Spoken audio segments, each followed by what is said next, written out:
여러분 안녕하세요. 시카고 예수사랑교회 황선웅 목사입니다. 오늘도 말씀을 먹고 살고 변화되는 하루 되시기를 소망합니다. 7월 3일 수요일 말씀으로 여는 아침입니다. 오늘 우리에게 주시는 말씀은 열왕기하 6장 24절에서 27절의 말씀입니다. 그러나 그런 일이 있은 지 얼마 뒤에 시리아 왕 벤하닷이 또다시 전군을 소집하여 올라와서 사마리아를 포위하였다. 그들이 성을 포위하니 사마리아 성 안에는 먹거리가 떨어졌다. 그래서 나귀머리 하나가 은 80세겔에 거래되고 비둘기 똥 4분의 1 갑이 은 5세겔에 거래되는 형편이었다. 어느 날 이스라엘 왕이 성벽 위를 지나가고 있을 때에 한 여자가 왕에게 부르짖었다. 높으신 임금님, 저를 좀 살려주십시오. 왕이 대답하였다. 주님께서 돕지 않으시는데 내가 어찌 부인을 도울 수가 있겠소? 내가 어찌 타작마당에서 곡식을 가져다 줄 수 있겠소? 포도주 틀에서 술을 가져다 줄 수가 있겠소?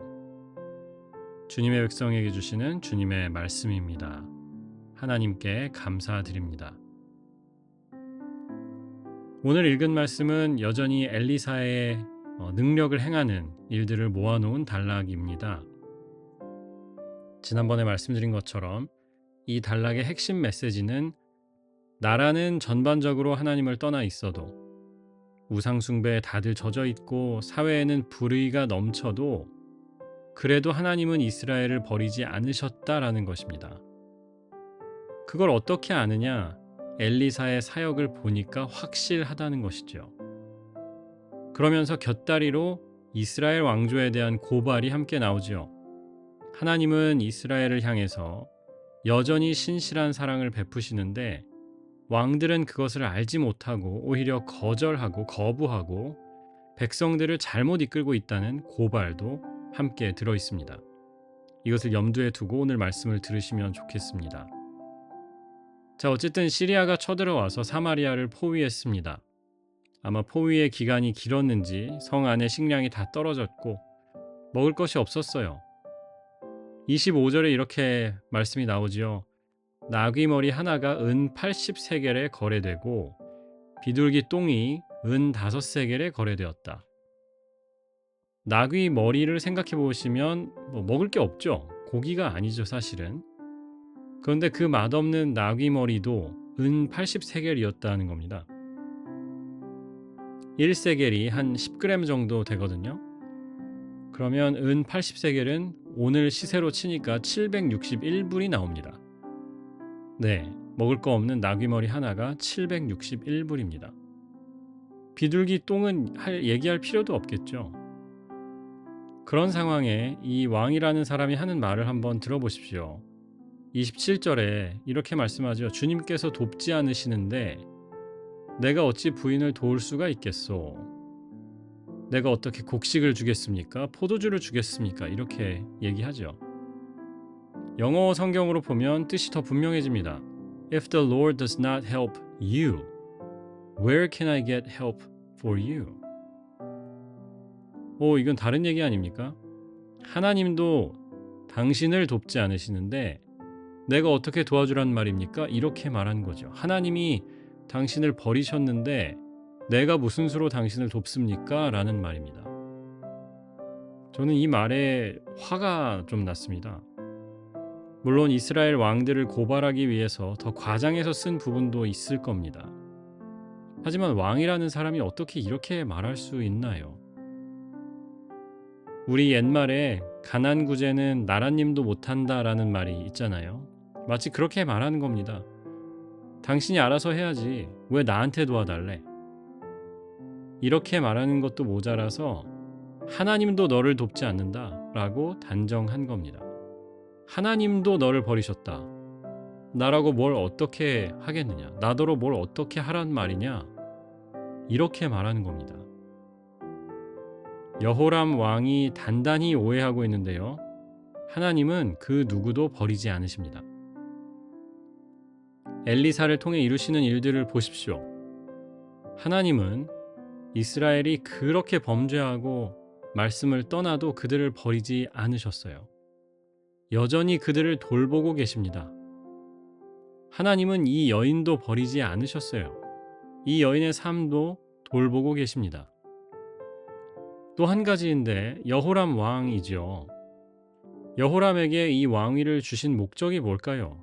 왕이 왜 있어야 합니까? 이런 연약한 이들을 도우라고 왕이 되게 하셨어요. 저주를 선포하고 하나님이 너를 버리셨다 이야기하고 나는 몰라, 나는 상관없어. 이게 왕이 필요한 이유가 아니고요. 혹시 그런 상황이 되어도 왕으로서 백성들을 어떻게 조금이라도 도울 수 있을까? 어떻게 하면 저들의 짐을 조금이라도 덜어줄 수 있을까 고민하라고 왕을 삼으신 겁니다. 엘리야 시절에 3년 반 동안 하늘이 닫혔었죠. 그때 비가 오지 않았던 그때 아합 왕이 하던 일을 생각했습니다. 백성들에게 어떻게 하면 물의 근원을 찾아낼까, 백성들을 살려낼까 생각하지 않았고 자기 가축들을 먹일 물을 찾아다니고 있었죠. 전국을 누비고 있었습니다.